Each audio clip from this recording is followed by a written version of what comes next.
Mi padre, durante 40 años, grabó cada llamada telefónica que tuvo. No, English, Dad. I just missed getting slammed by an airplane by 10 minutes. You're kidding! A plane just ran into the World Trade Center. Jesus! Después del 11S, abandoné mi país, mis amigos, mi familia. Hoy comemos asado y lo hace mi papá. Con mi hijo Benji, rehice mi vida en Argentina. Pero como diría papá, las aguas tranquilas corren profundas. Papá, ¿cuándo vas a Estados Unidos? ¿Por qué no querés ir a Estados Unidos? No, yo me iría a Estados Unidos, me quedaría en Estados Unidos. Hacelo por tu hijo. Buen viaje. Cenar a las 6 de la tarde y dormir a las 7:30. Eso es muy distinto a como vivimos en Mendoza. Yo tengo una casa como esta, Benji. How do you live without Costco? How do you do it? Lo que no tienen en Argentina son esas cosas. Mother, how does that look on me? What would you think if I were to come back and live here with Benji? Well, you have to decide you want to make the big bucks. Economic opportunities are strong. Stainless steel appliances, central heat and air. What do you think, Benji? So this is how much again? Where to raise him, how to raise him. It's not easy, man. Coming from here, living there. What is 9/11?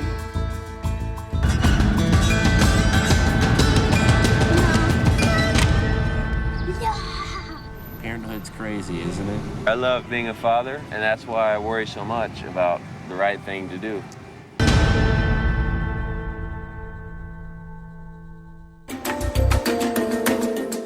¿Cómo andan? ¿Cómo están? Bienvenidos a un nuevo capítulo de No Culpes. Qué emocionante las imágenes que acabamos de ver y obviamente nos vamos a meter de lleno lo que ocurrió en el mundo. El atentado que muchos recordamos, ¿no? En ese momento, bueno, yo estaba en la primaria y marcó mucho la historia en el mundo. Vamos a hablar con David, ¿no? En primera persona. Vino a la Argentina, cambió su vida, pero ¿qué pasó con él en ese momento y en ese contexto? A su vez, vamos a hablar con un analista que obviamente nos va a contextualizar el 11 de septiembre del 2001. El atentado que todos vamos a recordar. ¿Querés comunicarte con nosotros? Dale a 261-300-1600, nuestro WhatsApp, nuestra zona digital donde vas a encontrar todo el contenido, el resumen de cada programa, también obviamente los anticipos, @Replay Contenidos. Ya voy a saludar a David English, es norteamericano, pero mendocino por adopción. David, ¿cómo estás? Bien, buenas noches, gracias por invitarme. Buenas noches. Augusto Grilly Fox, analista en política internacional. Augusto, buenas noches. Buenas noches, muchas gracias. Y nos vamos a sumergir en esto, ¿no? Y si obviamente el director me acompaña con las imágenes, vamos a hablar de este hecho, un hecho que marcó al mundo prácticamente. Voy a ir primero con Augusto y después me voy a meter un poco de lleno con David y la historia en primera persona. El hecho que nos marcó, como dije anteriormente. Sin duda, sin duda. De hecho, creo yo que para empezar a analizarlo, la principal sensación que deja es que fue un antes y un después en materia de seguridad. Por desgracia se cumplió una máxima en el sentido de que la seguridad a nivel global no es la misma después del 11 de septiembre en el sentido de la forma en la que se generó, de la forma en la que impactó. Digamos desde el seno de por ahí de lo que representaba la seguridad y la democracia, digamos para Occidente. Es desde ahí desde donde surge dicho atentado. Y esto de empezar a hablar de terroristas con nombre y apellido. Digo, todo el mundo le fue adjudicado obviamente a Obama Bin Laden y fue como el nombre que empezó a surgir, ¿no? Como el protagonista de todo esto, Osama Bin Laden, perdón. Tal cual, de hecho hay cuestiones muy concretas en relación a cómo se da, que también es un antes y un después en materia de guerras. O sea, la guerra deja de tener su concepto histórico y la podemos interpretar como, digamos, por la perspectiva que se toma desde el gobierno de los Estados Unidos y de los socios en materia política, se deja de buscar el objetivo en un Estado-nación y se empieza a focalizar el objetivo en base a las necesidades y los recursos, y eso lleva justamente a aplicar distintas metodologías como intervenir en países por ahí que si no existía digamos, el acuerdo con dichos estados y estos no tenían la capacidad de poderlo frenar, se intervenía. De ahí se generaron muchas críticas en esto. Y también lo que decantó, hay que ser conscientes también que esto con el paso del tiempo llevó a los sectores extremistas a radicalizarse aún más, a los sectores islamofóbicos a potenciar su sentimiento también, que se ha demostrado con el paso del tiempo. Y también un punto en lo que es en materia de seguridad, digamos, esta ambivalencia que se da entre seguridad y la capacidad de poder investigar. Yo creo que ahí también se tomaron medidas que fueron un poco más allá de los límites, y lo que decantó en materia de derechos humanos en relación al rol que tuvo Guantánamo, a los distintos lugares satélites que hubo en varios lugares del mundo, que sin duda representaron primero una incoherencia por parte de Occidente y por otro lado una contradicción. Y una declaración ferviente de acá vamos a hacer la guerra con Estados Unidos. O sea, acá vamos con todo, por todo, ¿no? Como obviamente lo realizaron, y a su vez las víctimas, ¿no?, de todo este hecho. Totalmente. Un montón de víctimas. De hecho, la salida de Afganistán por parte de Estados Unidos debió haber representado el fin de un ciclo, que es lo que se trató de manifestar. Pero la realidad es que los propios números, los índices, no demuestran lo mismo en el sentido de esto que te planteo. O sea, cómo se han potenciado los ismos, podríamos decir, y las fobias. Así que creo yo que todavía falta mucho en el sentido de poder avanzar en forma concreta y coherente, dado el impacto que generó, y sobre todo interpretando la lógica de un antes y un después en la concepción de no estoy totalmente seguro. David, un placer tenerte una vez contextualizado, y obviamente quiero que nos cuentes, ¿no?, este hecho que marcó tu vida, que por este hecho decidiste venirte a la Argentina y comenzar una nueva página en el libro de tu vida, ¿no? Totalmente, claro, fue así. Contar un poquito, ¿no? ¿Dónde estabas? ¿Qué pasó con vos, en tu contexto? ¿Cuántos años tenías? Sí, básicamente yo estaba caminando en la calle abajo de las torres, cuando vi un agujero en una de las torres con humo, y bueno, en Nueva York siempre están, es como Buenos Aires, ¿no? Mucho quilombo. Siempre se caen grúas o explota acueducto de gas o hay tiroteos. Entonces nosotros en la calle caminando esa mañana pensaba que una avioneta o un helicóptero había impactado con una de las torres. Entonces seguimos caminando en camino a nuestras reuniones o trabajo. En Nueva York los negocios no paran para nada. Entonces llamo a mi papá en teléfono público para decirle que estuve bien, que un avión había impactado, pero yo estuve bien. Cuelgo el teléfono. Esto es una cuadra de las torres, abajo. Y paso por arriba el segundo avión y prácticamente explota en mi cabeza. Y en ese momento nos dimos cuenta que no era un día normal en Nueva York. Esto fue otra cosa. Y es cuando creo que en ese momento el mundo cambió y mi vida cambió en un instante. ¿Qué viste? Digo, todo, porque estuve ahí abajo, una cuadra, entonces los escombros cayendo, la persona gritando y llorando, gente corriendo, y más que eso, el olor, ¿no? Del nafta del avión, del humo mezclado con el incendio. Pero una experiencia muy bizarra era bajar al subte, a la estación de subte en esa misma esquina, y la gente en el vagón del subte no se había enterado de nada, porque en ese momento no existía en el subte de Nueva York señal para los celulares. Tampoco existía WhatsApp ni nada de eso. Entonces fui desde arriba, un caos total, un vagón de subte con un silencio total. Ese contraste nunca me voy a olvidar. Y me imagino, Augusto, ¿puedes hablar? No, en relación, justamente por ahí conocer la experiencia de David, en relación a lo que representó para vos en materia de seguridad, pero en relación a vos en tu círculo.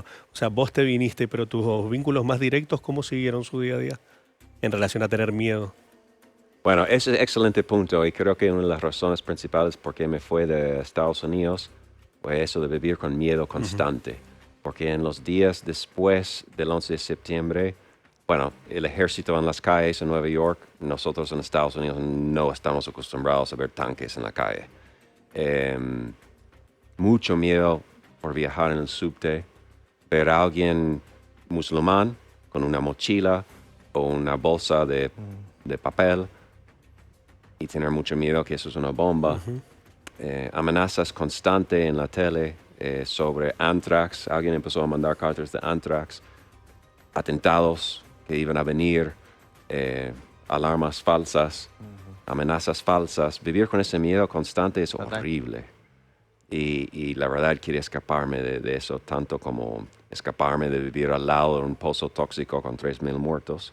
Porque acá, muy bien, Augusto, digo, acá uno tiene que vivir este momento en dos. Un momento que tiene que ver con el hecho, ¿no? Claro. Que ocurre, un hecho que impacta a todo el mundo, sobre todo a la sociedad, ¿no? norteamericana. Pero por otro lado, el después. Mucho peor el después. Porque para mí el el impacto después no... era, ¿qué va a pasar con nosotros? Si me subo acá o si voy allá o... Fue mucho peor. Para mí, mucho peor todo lo que viví en los días y semanas y meses después en Nueva York. Fue mucho más doloroso, mucho más impactante que lo que ocurrió entre 8:50 y 9:20 de la mañana el 11 de septiembre, en mi caso. Obviamente no para personas que perdieron sus vidas, etcétera, o seres queridos, pero esos semanas y meses después, con el miedo, un montón de otras cosas, los cazadores mandaron 3, 4 de la mañana, una alarma falsa, mandaron cazadores por la ciudad, no sé, a 200 metros arriba. ¿Qué ¿me lo puedes explicar bien? Aviones cazadores, aviones cazadores, claro, a full. Bien. Entonces escuchas Sonaba eso, una estás durmiendo a alarma. las 3, 4 de la mañana y pasa por arriba de tu edificio a 200 metros, un avión cazador a full, que suena exactamente como el otro avión que llegó hace un día o 3 días o una semana atrás. No sabes lo que te hace. Vivir con eso es horrible. ¿Generó horrible. mucho pánico, digo? Miedo, ¿A las no sé personas? si pánico, pero miedo. ¿Qué va a ocurrir ahora? Y los medios todo el tiempo, todos los días, alerta, alerta, alerta, alerta. Es imposible vivir con Tal eso. cual, de hecho en lo que marca David me parece interesante justamente plasmar la tristeza que genera que hay un objetivo cumplido por parte de Al Qaeda, que es el de instaurar ese miedo. Exactamente. Sí. Ese era el objetivo fundamental. No era la cantidad de víctimas, ¿no? Era justamente instaurar el miedo en los Estados Unidos y esa promesa de Al Qaeda de nunca más van a sentirse seguros. Y eso se termina cumpliendo. Sí, totalmente. Y digo, ¿cuánto pasa en que vos tomas la decisión en me voy de acá? O sea, Poco, unos días creo. Ajá. No, fue muy poco, porque yo sabía que Argentina existía. Yo había estado acá en un intercambio en el año 98. Justamente este país con sus costumbres y valores, todas las cosas que explican por qué me quedo acá y no pienso en jamás volver a vivir en Estados Unidos, yo ya sabía. Entonces yo elegí a Argentina muy a propósito como un refugio de todo lo que me había ocurrido en Nueva York. Ir muy lejos a un país donde la gente saluda con un beso y abrazo. Eso para mí, un sobreviviente de un atentado, fantástico, ideal. ¿Y por qué Mendoza? ¿No? Mendoza, una tierra de oportunidades dentro de Argentina. En ese momento, hace 21, 22 años, acuérdense que no habían bodegas con restaurantes, no habían empresas de turismo con guías realmente bilingües que hablan muy bien el inglés. Sí. Un montón de cosas, restaurantes como tenemos ahora. O sea, ahora tenemos restaurantes de India, Tailandia, etcétera, lugares que abren a las 8 de la mañana con huevos revueltos y los extranjeros pueden ir a cenar a las 5 de la tarde como Ana Bistro en la calle Juan B. Justo, no existían. Entonces, para nosotros, extranjeros emprendedores, vimos a Mendoza como esta joya con 330 días de sol por año, con estos viñedos increíbles, vinos espectaculares, gente muy simpática, la ciudad limpia y ordenada, pero los locales, la gente acá no había desarrollado muy bien los servicios para el turista extranjero o el inversor extranjero. Entonces, yo pensé, bueno, este lugar, estoy hablando de 2002, Mendoza va a explotar tarde o temprano. Con tanto potencial, tantas posibilidades. Entonces elegí a Mendoza también muy a propósito como para arrancar mi vida de nuevo. ¿Vos te viniste solo? No, en ese momento estuve con una chica mendocina, pero poco después nos divorciamos. ¿Que es la mamá de tu hijo la que vemos? No. La mamá de mi hijo es otra argentina, también de acá, mendocina, de Guaymallén, Carla. Y mi hijo Benji nació hace 12 años, en 2010. Cuando uno habla de Estados Unidos y habla de estos atentados, sin lugar a dudas, generó todo lo que generó en vos, pero de miles estadounidenses. ¿Qué pasó con tu familia cuando vos tomaste la decisión y dijiste, me voy de acá? La verdad es que me parece que no quiero este estilo de mi vida. Claro. Sí, mi familia entendió que yo necesitaba un gran cambio en mi vida. Mi familia no entendió muy bien a dónde iba a ir y por qué, pero me apoyaron porque sabían que con todo lo que me había pasado y todo lo que estaba viviendo en Nueva York, era muy importante hacer un gran cambio. Mi madre hubiera preferido un cambio, volver a mi ciudad natal de Nashville, que de todos modos es más tranquilo que Nueva York. Pero bueno, un poco más lejos me fui. Mira vos. Uno habla de Argentina y digo, me encantan las cosas lindas que estás diciendo, pero bueno, también la realidad es que también no hay cosas muy lindas, ¿no? Hay cosas también feas, ¿no? No tenemos ese tipo de atentados, pero tenemos inseguridad, ¿no? Claro. ¿Cómo lo comparás vos esto de me voy acá, pero acá también suceden cosas, digo, en algún punto graves? Por supuesto, y nunca niego las cosas graves o negativas que tenemos acá en este país. En cualquier país tiene una combinación de factores positivos y negativos. En función de quién es uno como individuo, uno elige dónde vivir y cómo vivir. Para mí, la combinación de cosas buenas acá en Argentina me sirve bastante. Y pesa mucho más para mí que las cosas negativas. Y yo pienso que tenemos un problema en Argentina, que los argentinos enfocan culturalmente siempre en el vaso mitad vacío, en vez de mitad lleno, en particular en los medios. Entonces todo el tiempo estamos escuchando las malas noticias, el motochorro que hizo tal cosa, la inflación, tasa de cambio, etcétera, etcétera. Y los casos de éxito, los casos de personas que tienen buenas vidas acá y siguen adelante, están tapados por todas esas noticias malas. Entonces un poco de lo que yo hago en redes es hablar de los casos positivos, las historias de éxito y las personas que eligen vivir acá todos los días, extranjeros tanto como argentinos. Porque es la verdad, hay cosas graves, problemas graves en este país, económicos y políticos, pero tenemos un montón de otras cosas lindas que explican por qué digo que estos son los países más ricos del mundo.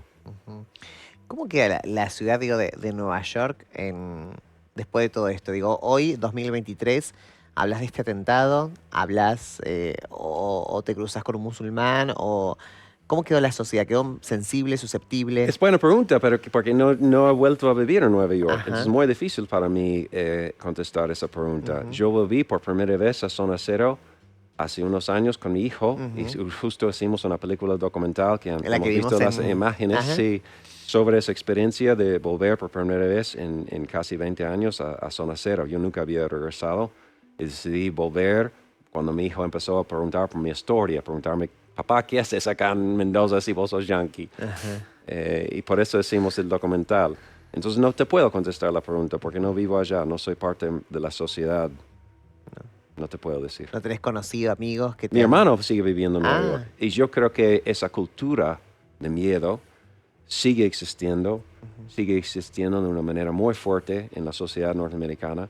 Es muy irónico, porque en los años 40, cuando empezó la Segunda Guerra Mundial con Alemania y Japón, después de atacar nuestra base de Pearl Harbor en Hawái, el presidente de Estados Unidos, Roosevelt, dio un discurso muy famoso diciendo que la única cosa que tenemos que tener miedo es el miedo en sí. No tenemos que tener miedo de nada más que el miedo. Para convencer a la sociedad norteamericana, no tener miedo, para pelear.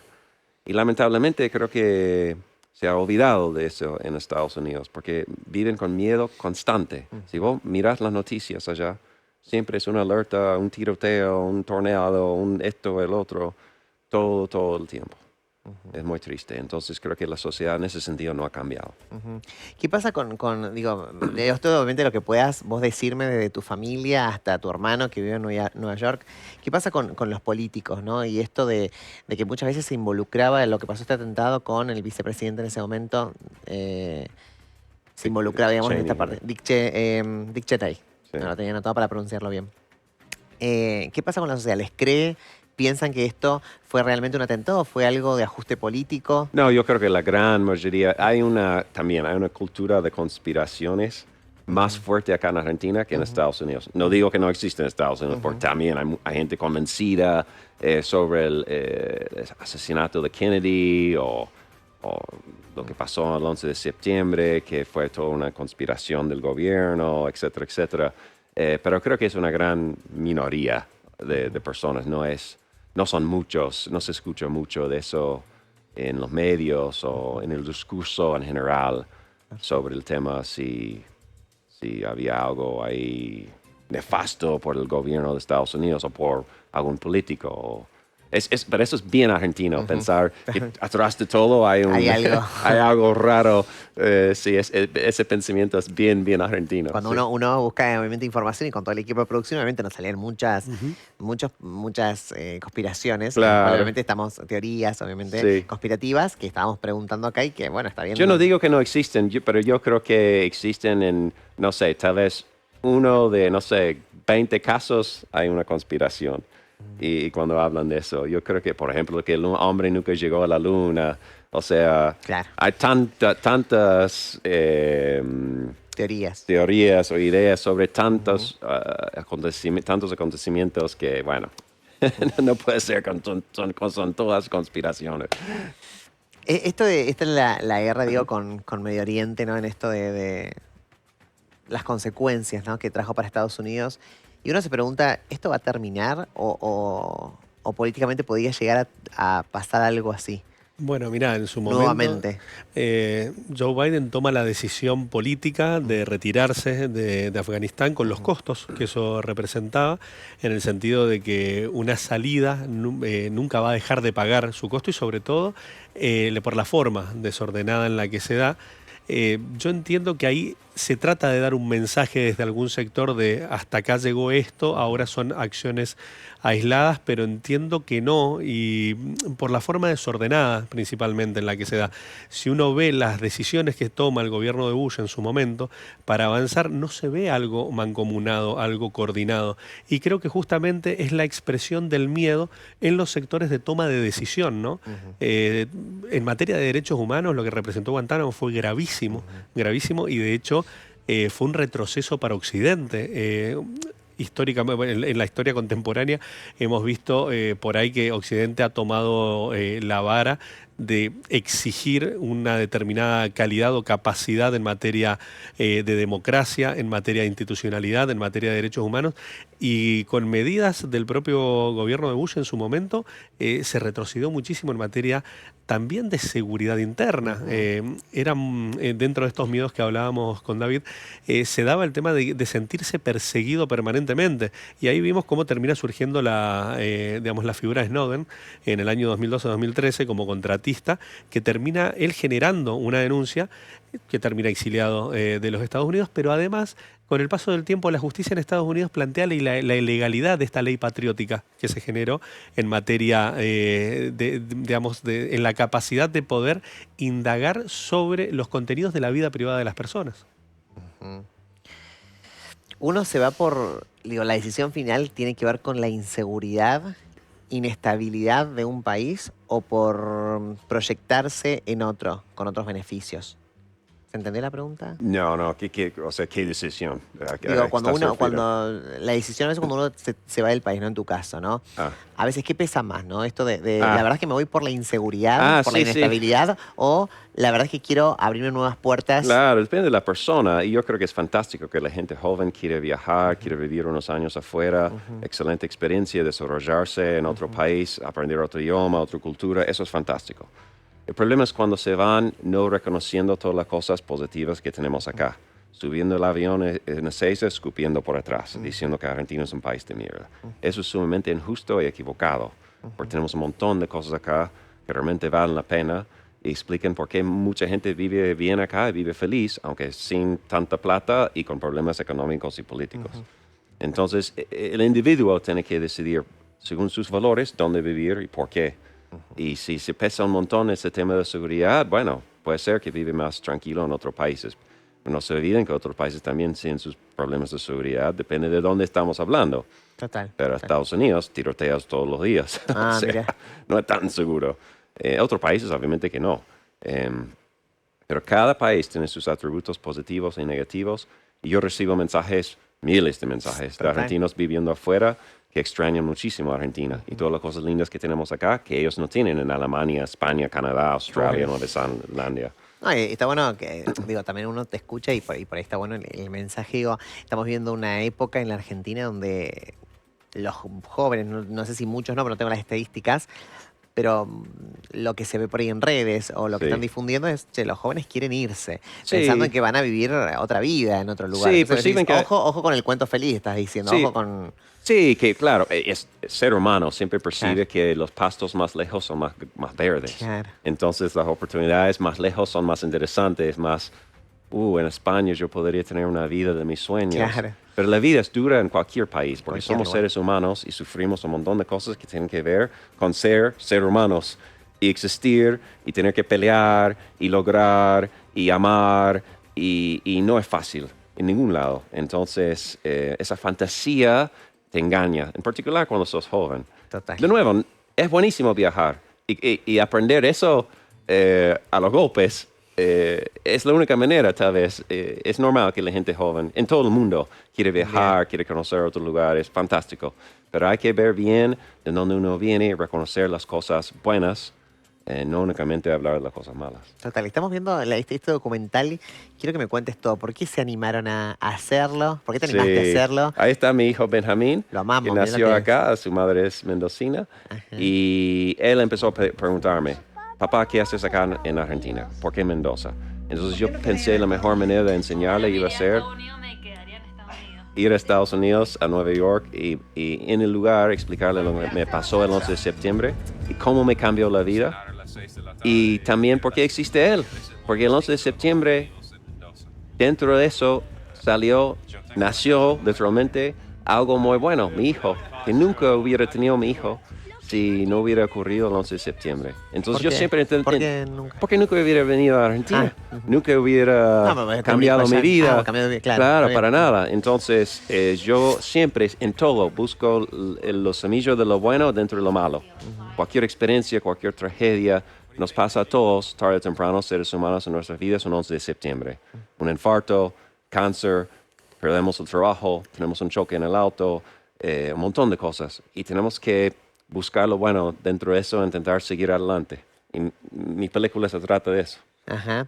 ¿Qué hacías en Estados Unidos y qué haces acá, ahora en Argentina? Bien, yo estaba trabajando en una empresa de telecomunicaciones, instalando sistemas Wi-Fi en empresas grandes.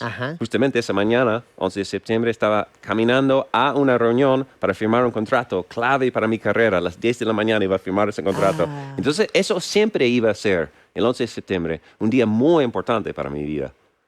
Pero no fue el día más importante de vida en el sentido que pensaba cuando me levanté esa mañana. Entonces, ahora trabajo con inversores extranjeros que compran fincas y bodegas acá y necesitan un representante de confianza para cuidar su inversión y ayudarles a entender cómo hacer negocios en Argentina, los bancos, leyes laborales, impuestos y todo eso. Necesitan mucha ayuda para entender. Entonces, yo y mi equipo existimos para eso, para asesorar. Perfecto.